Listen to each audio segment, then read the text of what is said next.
بسم الله الرحمن الرحيم، والصلاة والسلام على سيدنا محمد وعلى آله وصحبه أجمعين. كل واحد يسمع الفيديو بقى يصلي على الرسول عليه الصلاة والسلام عشان ناخد ثواب مع بعض كلنا كده. بصوا، مبدئيا أنا هبدأ الموضوع بإني أرد على أسئلة سألتها على الخاص، كلها بتدي نفس المعنى. هو أنا دلوقتي ابني عنده 3 سنين، هو كده يا مس آية المفروض إن أنا اتأخرت عليه في التأسيس؟ طب طمنيني أرجوك، ده الموضوع بجد عامل لي مشكلة. طب تمام. حد تاني يقولها بسخرية جواها قلق برضو. هو يا مس آية أنا دلوقتي ابني مطلوب مني من هو في بطني يكون بأسسه عشان خاطر يكون جاهز للمواد دي، ويكون قادر يعني يكون متأسس وقادر يبقى تمام يعني لما يدخل الحضانة وكده. طبعا الكلام ده بيتقال بقلق، فيه هزار، بس الأم في النهاية قلقانة. طب تمام. طب أنا المفروض أبدأ من إيه مع تأسيس مع ابني؟ من 3 سنين ولا قبل كده ولا بعد كده ولا إيه بالظبط؟ طمنينا وعرفينا. بصوا يا جماعة، مبدئيا ابنك هتبدأي معاه امتى؟ أول ما تلاقي ابنك ما شاء الله بقى بيتكلم كويس، يعني بيقول جملة مكونة من 3 كلمات مفهومة، بيطلب اللي هو عايزه عن طريق ان هو قادر يعبر. يعني احنا في الانترفيو اللي بنعمله للطفل عشان نقبله في الحضانة، اول حاجة اهم حاجة بركز عليها مش المعلومات اللي عنده كلغة او كثقافة، قد ما بركز ان هو قادر يتكلم معايا بجملة كاملة، قادر يقول، يعني اقول له مين ماما، طب بابا اسمه ايه، طب بابا بيشتغل ايه، طب انت وانت جاي في الشارع وانت معدي وجاي على المدرسة شفت ايه في الشارع. قادر يعبر وقادر يكلمني كده، انا بقول خلاص تم قبوله، هو تمام جدا. غلط بقى في الحروف، غلط في الارقام، مش بيفرق لي كتير، المهم ان هو بيقدر يتكلم كويس. ده بالنسبه لي تمام. ده بالنسبه لي كده تمام. فانت خلاص ابنك قادر بيتكلم وانت عرفت ان هو بيتكلم كويس والحمد لله تمام قوي الحته دي. سواء كان بقى عنده 3 سنين او قبل كده مفيش مشكله. لو قبل كده ابنك جاهز وبيتكلم كويس وحلو ما شاء الله، خلاص ابداي معاه. فين المشكله؟ ابداي. طب لا كبر شويه ووصل ل3، عدى 3 بشويه، مفيش مشكله، يعني اول ما هيبدا هينجز ان شاء الله. طيب تمام. ببدا ازاي؟ انا دلوقتي طبعا زي ما اتفقنا احنا اتكلمنا معاه وبيعرف يتكلم وبيعرف يعبر عن حاجته واللي هو طلباته يعني كويس.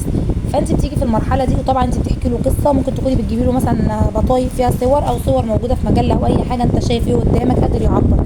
يعني بنطلع من خطوه ان هو قادر يعبر عن طريق تعبير لغوي عن اللي هو شايفه كويس. فبالتالي خلاص لا انا ابني ما شاء الله قادر ان هو هيستجيب مني. طب هعمل معاه ايه بقى هنا يا مس ايه؟ هبتدي معاه اول حاجه ان هو هيمسك القلم، هتاكدي ان هو بيمسك القلم كويس جدا وان هو ماسكها بايده اليمين. طيب تمام، مسكنا القلم بايدينا اليمين وماسكينه كويس جدا. هعلمه ايه؟ هقول له اعمل ايه؟ هتدي له الوان، علبه الوان، وتقول له شخبط، هيشخبط عادي عشوائي كده، بيشخبط عادي جدا. انت بقى حته تركيه صغيره هنا هتقول له طب اللون اللي انت ماسكه ده لون ايه؟ يقول لك احمر. طب تيجي نجيب الاخضر، طب طلع يلا من العلبه اللون الاخضر، ايوه هو ده الاخضر، شخبط. يبقى في المرحله دي انا بحاول اعرفه على الالوان وبقى كل لون ده اسمه ايه، واخليه يشخبط كده عشوائي، يشخبط يبقى مبسوط، هو مش بيبذل مجهود فهو بيذاكر. بس انت وهو بيشخبط هنا انت مأكده على انه ماسك القلم ماسكه صح وبايده اليمين. طبعا في ناس بيبقى عندها دي حاجه يعني فسيولوجيه بحته، اليمين مش هتبقى شغاله معاه وهيكتب بالشمال. انت حاولي معاه على اليمين يعني على قد ما تقدري. لقيتي لا هو اجباري شمال، يعني هو كده كده ايده الشمال هي اللي شغاله معاه، خلاص يبقى ده من ضمن الفئه البسيطه اللي بيكتبوا بالشمال، وعلى فكره بيبقوا خطهم جميل وبيبقوا عباقره كمان. فتمام، ابنك بيكتب من اليمين وتاكدت ان هو تمام بيكتب باليمين، بتمسكيه قلمه تمام وبيشخبط عشوائي خالص.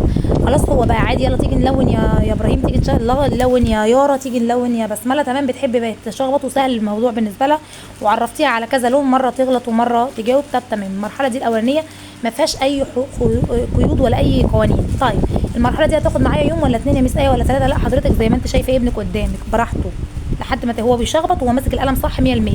طيب تمام، هنعمل ايه في الخطوه اللي بعد كده؟ هننقل على الخطوه الثانيه. هنا هيلون برده، بس احنا قيدنا الموضوع شويه وحطينا له قوانين.